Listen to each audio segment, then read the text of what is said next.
Eu sou filho de um pastor da Assembleia de Deus, que já não se encontra entre nós, que durante anos e anos, orou pela minha transformação. A homossexualidade, querido, hoje está muito forte. Nós precisamos realmente proclamar esse evangelho. Primeiro porque homossexualidade não é doença. Se você falar para algum homossexual, vou te levar no médico porque você está doente, ele vai bater em você. Homossexualidade não é doença. Homossexualidade também não é terceiro sexo. Porque há uma mania agora de dizer que é transexual. Não, querido, a Bíblia diz que Deus fez o homem e fez a mulher, e os fez macho e fêmea. Se homossexualidade fosse algo de Deus, Deus teria feito o homem e a mulher e teria feito uma bibinha junto. Mas não tem. E homossexualidade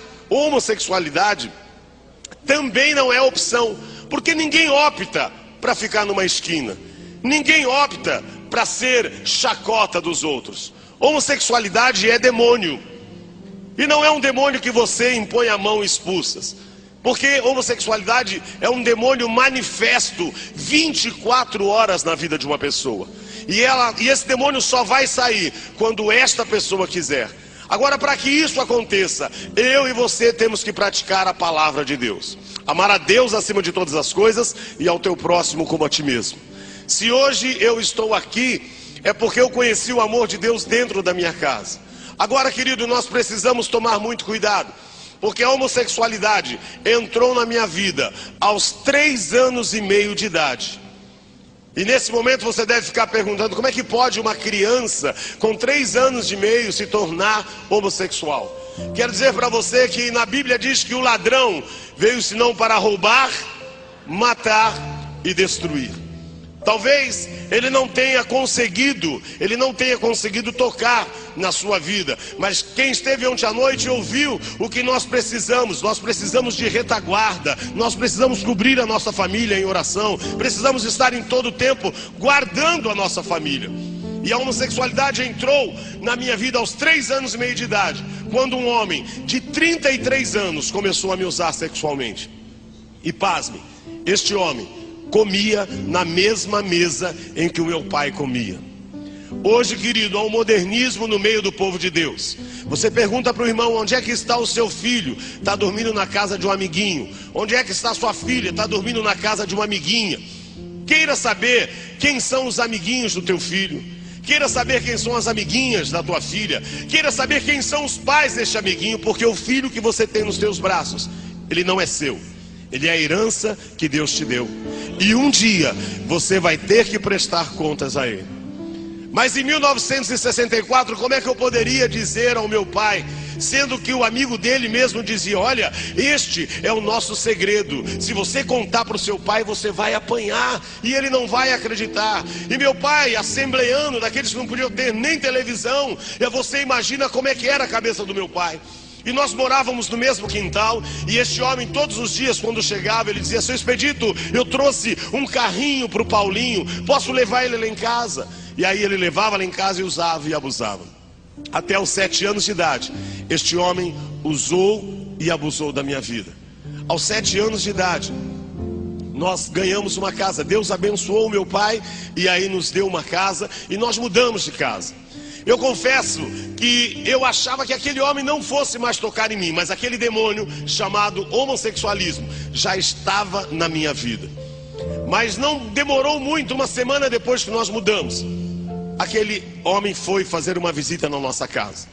E quando ele entrou, meu pai começou a mostrar a casa que nós estávamos morando. E meu pai dizendo: olha, tudo isso aqui foi Deus quem nos deu. Deus me abençoou, Deus nos deu uma casa nova. E eu confesso, estava muito feliz, porque nós morávamos num cortiço, em 2 cômodos, em que o banheiro era fora. Agora eu estava morando numa casa onde eu tinha meu quarto, onde eu tinha banheiro dentro. Para mim era tudo novo e era maravilhoso. E aquele homem começou a olhar.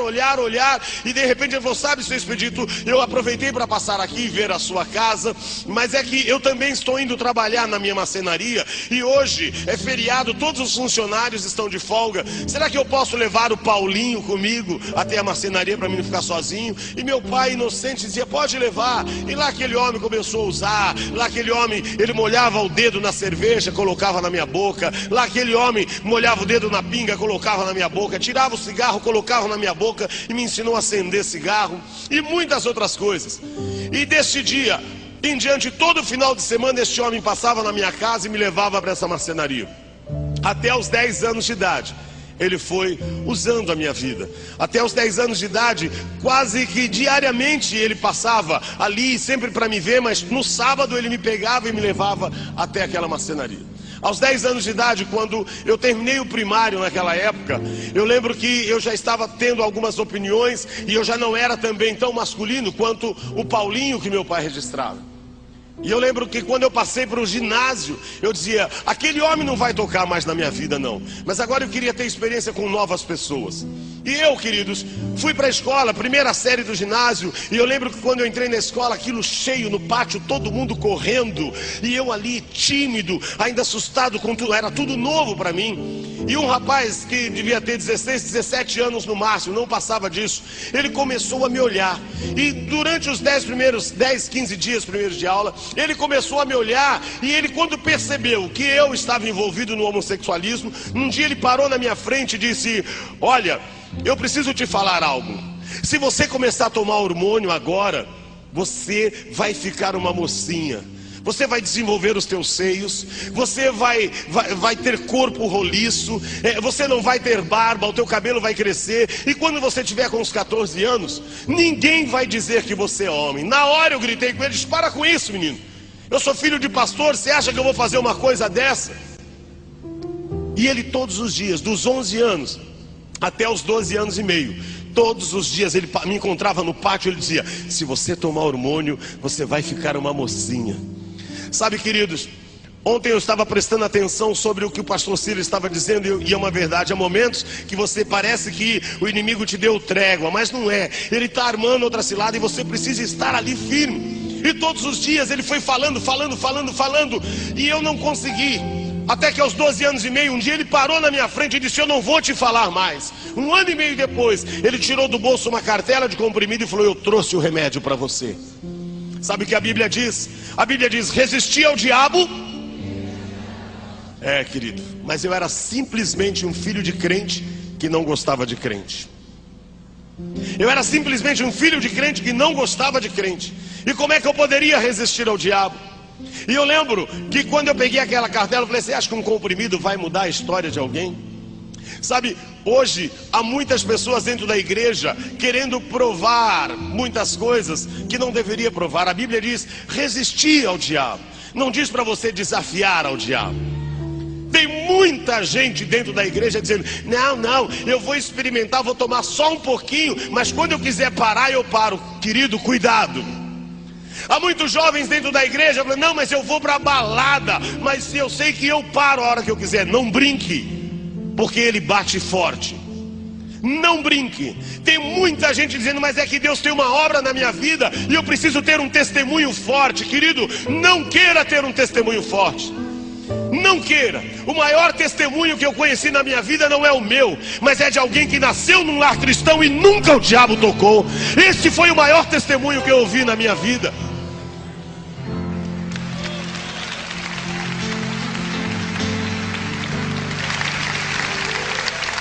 O maior testemunho que você pode ter é que nunca o inimigo tocou na sua vida. Eu fico olhando muitos jovens, eu preciso ter experiências lá fora. Não, querido, busque as suas experiências dentro da igreja. Dobre o seu joelho e busque ao Senhor, que Ele te dará experiências maravilhosas. E eu não conhecia e nem queria ouvir o meu pai falar disso. E comecei a tomar aquele comprimido. Quando eu comecei a tomar aquele comprimido, foi justamente dizendo, isso aqui não vai acabar, não vai fazer nada comigo. Tomei um dia, tinha que tomar um por dia. Durante os 10 primeiros dias fui tomando e nada acontecia. Mas vou tomar o resto da cartela. Com 22, 23 dias, um dia eu acordei de madrugada com uma dor no peito horrorosa, achando que eu ia morrer. 4 e pouco da manhã eu levantei com aquela dor no peito, meu peito inchado. E eu dizia, eu vou morrer, mas eu não podia chamar o meu pai, não podia chamar minha mãe. E aí eu fiquei na cama gemendo.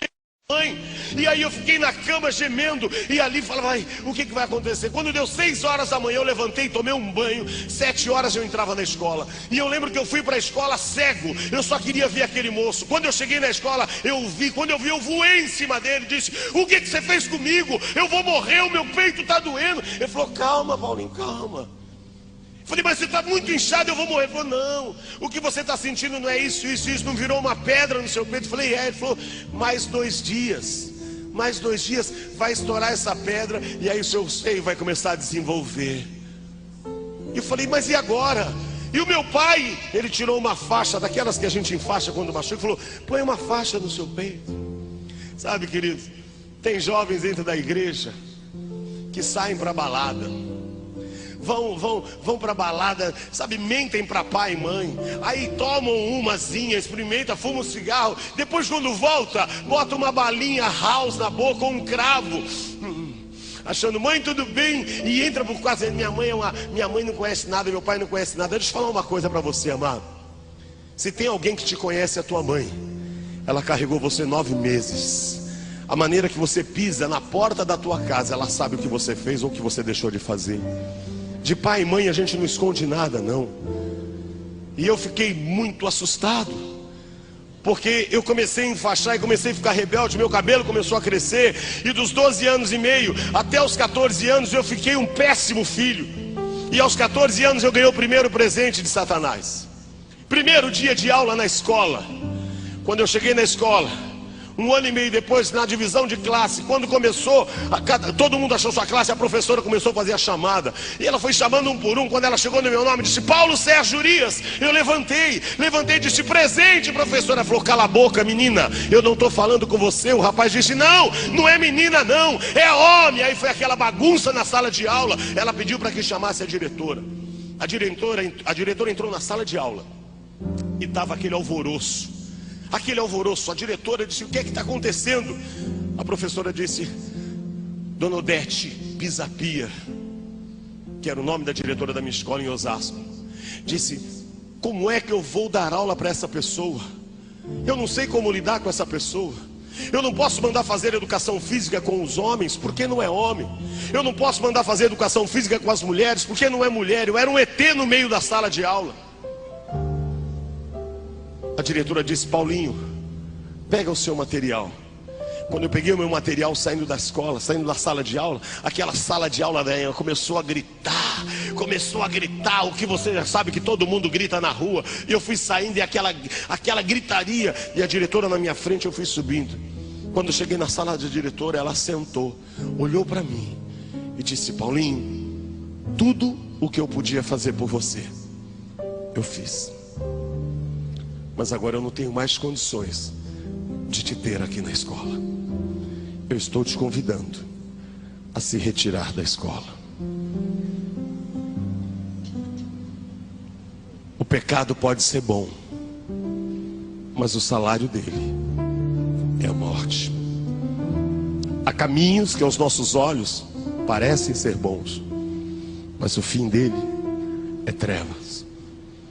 Peguei o meu material, fui saindo da escola. Quando eu botei o pé para fora do portão da escola, eu disse, o que é que eu fiz com a minha vida? Aí que eu fui ter consciência daquilo que eu estava fazendo. Comecei a sair, me distanciar da escola, e a lágrima descia, porque eu sabia que eu tinha plantado uma semente errada, e que agora eu ia começar a colher. Comecei a chorar porque eu falei, se na escola não me aceitaram,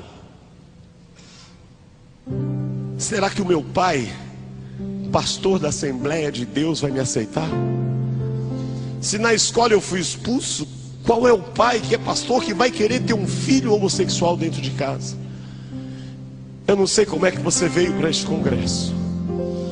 Talvez muitos possam estar aqui dizendo, quando eu voltar, o que vai ser da minha vida? Eu quero dizer algo a você. Não importa se teu pai, não importa se tua mãe, se os teus amigos te abandonarem, há alguém que não abre mão da sua vida. Chama-se Jesus Cristo. Quando eu cheguei no portão da minha casa, Aí o meu coração disparou, porque agora eu ia ter que contar para minha mãe e para o meu pai o que é que estava acontecendo. Eu entrei pelo quintal do lado, e quando eu fui entrando, quando eu passei pela janela da cozinha, eu vi minha mãe, minha velha e boa Dona Maria. Vou dizer algo a vocês: depois de Jesus, a pessoa mais importante da minha vida é a minha mãe. Quando eu entrei na cozinha, minha mãe disse: o que você está fazendo aqui, menino? Você tinha que estar na escola. Eu disse: mãe, eu fui expulso da escola. E comecei a contar por que eu tive que sair da escola. Ela não parou de mexer a comida, uma lágrima descia e ela não disse uma palavra. Eu disse a ela: onde é que está meu pai? O teu pai está no quarto lendo a Bíblia. Da cozinha até o quarto dos meus pais, eu passava pelo meu quarto. Passei, peguei umas peças de roupa, coloquei numa mochila, porque eu dizia: meu pai vai me mandar embora de casa, então eu já vou fazer a mochila. Fica mais prático. Quando eu cheguei na porta do quarto, a porta estava fechada. E eu bati na porta e escutei quando meu pai disse: entra, está aberto.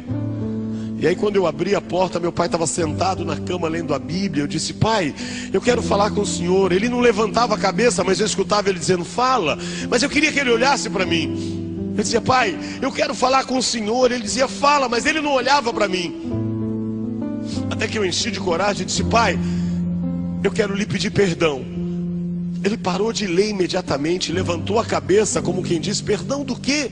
Você saiu de manhã para ir para a escola e quer me pedir perdão?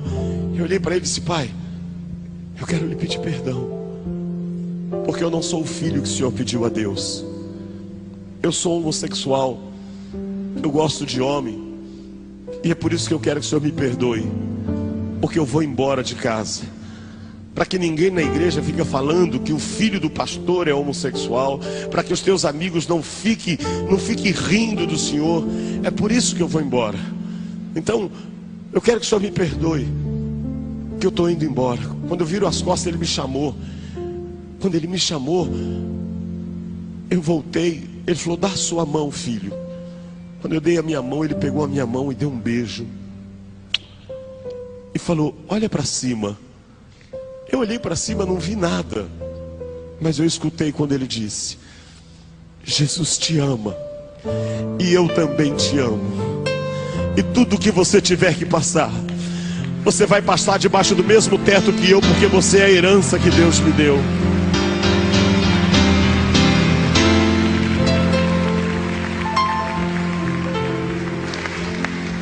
Sabe, irmãos, a gente não consegue entender o amor enquanto você não conhece a Jesus.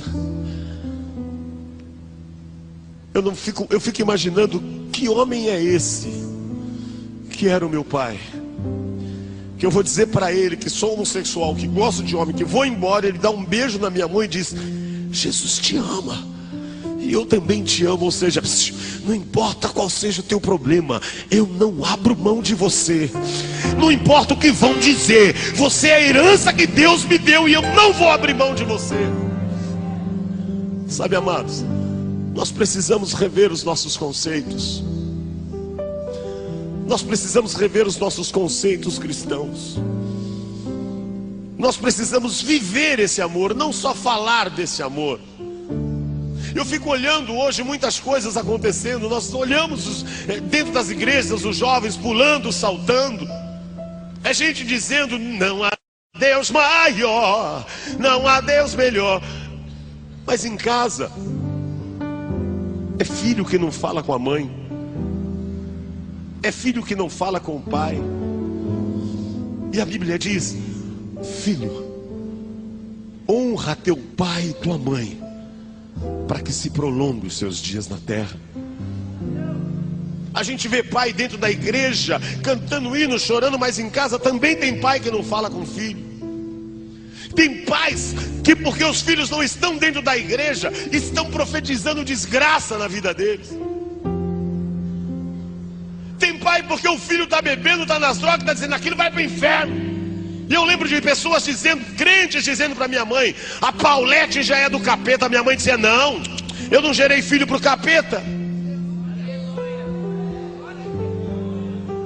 Sabe de uma coisa, queridos?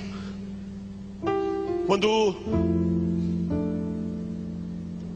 os meus pais chegavam da igreja,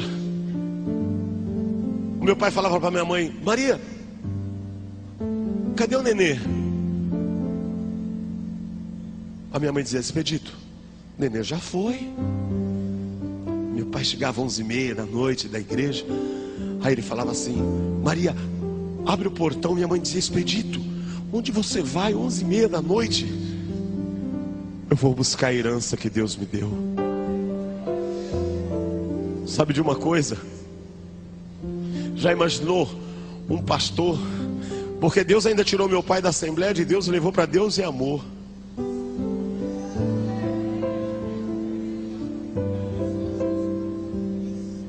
Meu pai pegava o carro 11h30 da noite e vinha para as Bocas. Eu ficava aqui na Rego Freitas, na Major Sertório, na Taliba Leonel, todas essas avenidas quando eu era travesti. E eu lembro que eu ficava, hoje você vê normal, mas naquela época, eu com 14 anos já estava nas esquinas. Quando meu pai chegava, eu só de bota, de calcinha com os seios de fora. Quando o carro do meu pai parava, os travestis gritavam: Paulete, o pastor! Não dava tempo de eu me cobrir. E eu pelado. Eu dizia: agora vai ser uma baixaria. Meu pai parava o carro na minha frente, descia, abria um sorriso e dizia: filho, Jesus te ama, e Ele mandou eu vir te buscar. Ele dava o braço e eu pelado, ele abria a porta do carro e eu entrava. Aí ele pegava um casaco e me cobria.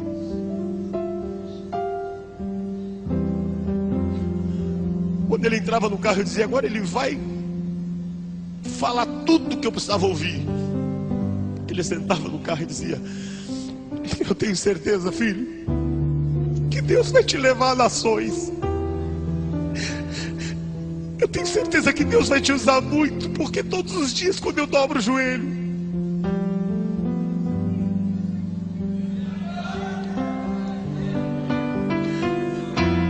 todos os dias quando eu dobro o joelho, Ele diz: não abandone a herança que eu te dei.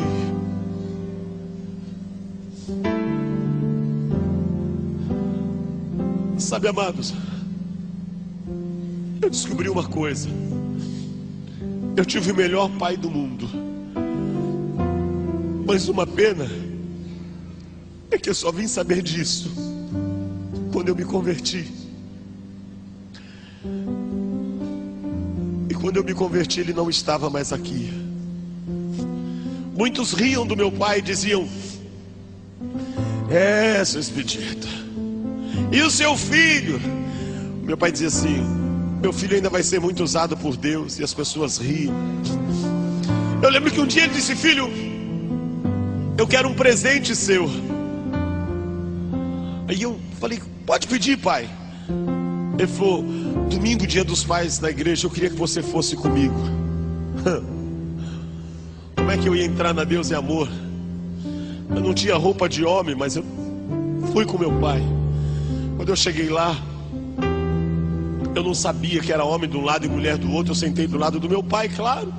Quando eu sentei, os irmãos vieram e falaram assim: irmã, aí não é das irmãs, irmã é do outro lado. E meu pai disse: não, esse é meu filho, ele é artista.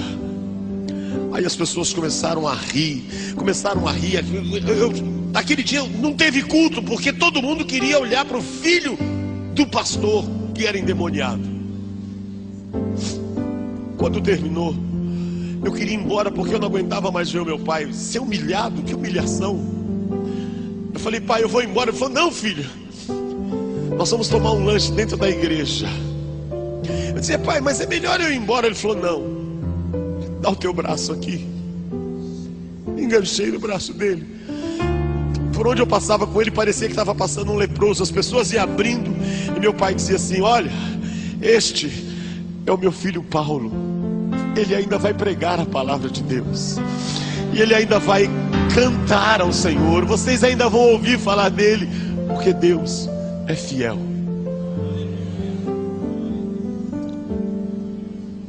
Uma semana antes de meu pai falecer no hospital, ele chamou um irmão irmão Roberval, e disse: irmão Roberval, o Senhor está me chamando, mas eu quero te dizer algo. Talvez eu não veja, mas o Deus que eu sirvo é fiel, e Ele há de cumprir a promessa na vida do meu filho.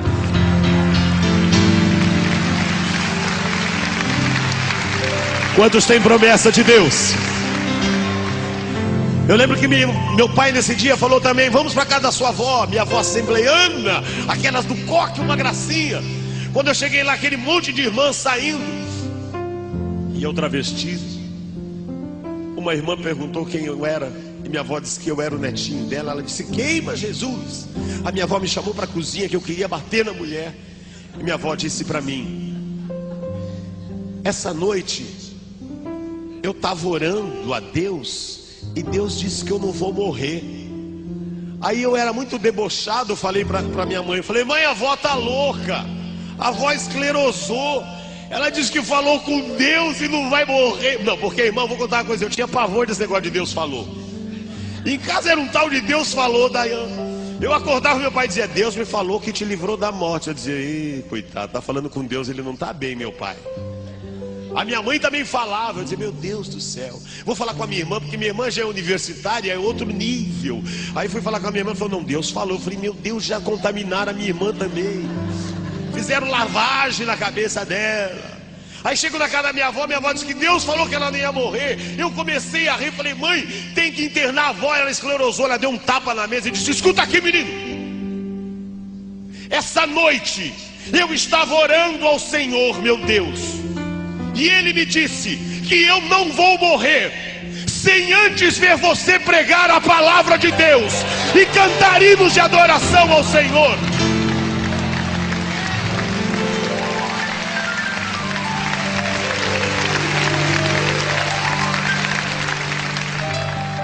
Sabe o que eu quero dizer para você? Você não vai morrer sem antes ver a promessa de Deus se cumprir na sua vida. Ele é Deus forte e poderoso, e o seu nome é fiel, fiel na terra, no mar e lá no mais alto do céu. Ele é Deus forte e poderoso, e o seu nome é fiel, fiel na terra, no mar e lá no mais alto do céu. Sabe de uma coisa, amados? Eu descobri que o melhor pai do mundo Deus deu para mim. Porque quando eu conheci a Jesus, eu descobri uma coisa: nós devemos nos contentar com aquilo que temos. A única coisa que me faz falta todos os dias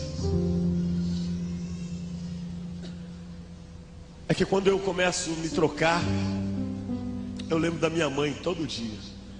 A minha mãe diz assim: filho, se o teu pai te visse hoje,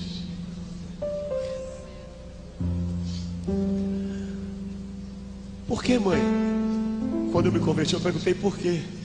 Ela disse: o maior sonho do seu pai era ele ministrar a palavra e você cantar louvores ao Senhor. Eu queria, se Deus pudesse fazer um milagre hoje, assim, mudar a palavra dele e falasse: Paulinho, o que você quer hoje? Eu ia pedir só uma coisa para Deus: traz o meu pai de volta, só por um minutinho. E ele falou: para que você quer ele de volta, Paulinho? Eu falei: Deus, só para que eu pudesse olhar nos olhos dele e falar: pai, Jesus te ama e eu também te amo. Aleluia.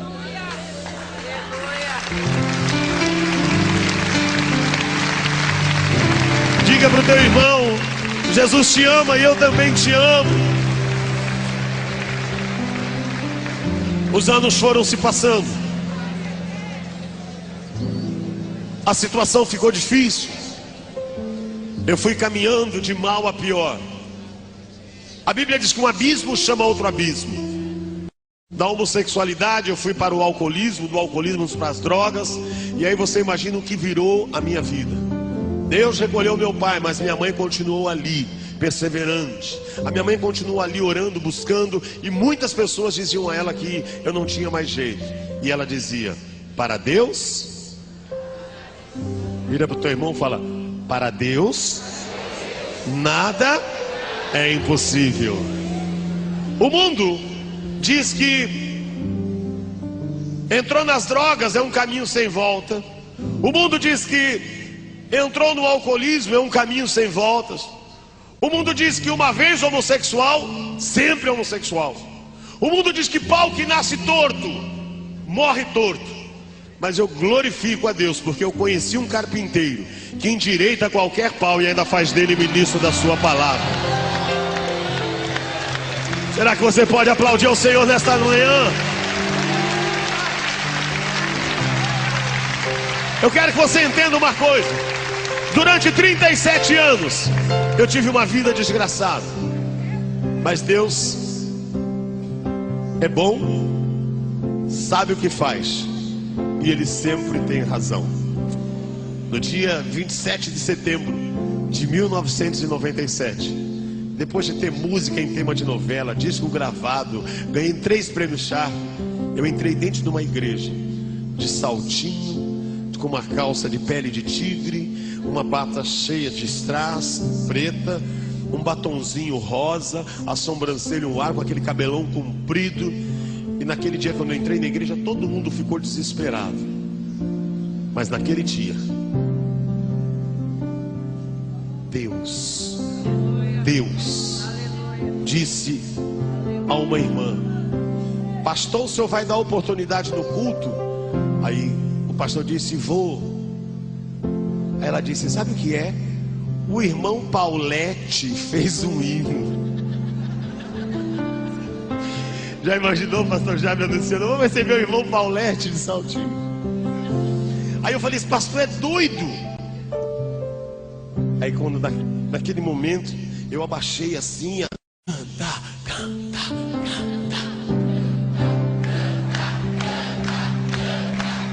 Deus é bom, sabe o que faz e sempre tem razão. Quando falou canta, o ego já encheu, né? E se tem uma coisa que nós somos bons é de ego, né? Aí eu me levantei. Quando eu me levantei, Deus me libertou do homossexualismo.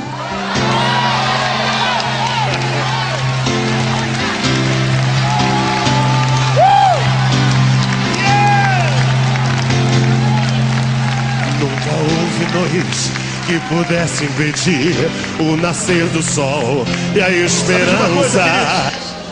Quando eu me converti, eu conheci a fé da minha mãe. E eu quero deixar só esse exemplo para que você guarde isso no teu coração e saia daqui com a tua esperança em pé. Quando eu me converti, alguns pastores foram na minha casa aqui em São Paulo e perguntaram para minha mãe: irmã Maria, como é que a senhora viu o pastor Paulinho de vestido, de salto? E minha mãe disse: eu nunca vi ele de vestido. Eu fiquei assustado, eu falei: meu Deus, vão pensar que eu estou criando testemunho. Pensei comigo, falei: mãe. Eu pensei, falei: mãe. Ela, na hora ela parou e disse: pastor, deixa eu falar uma coisa para o senhor. Todas as vezes que eu olhava para o meu filho, eu via de terno e gravata e com a Bíblia na mão, porque essa era a promessa do Senhor na minha vida. Deus de aliança.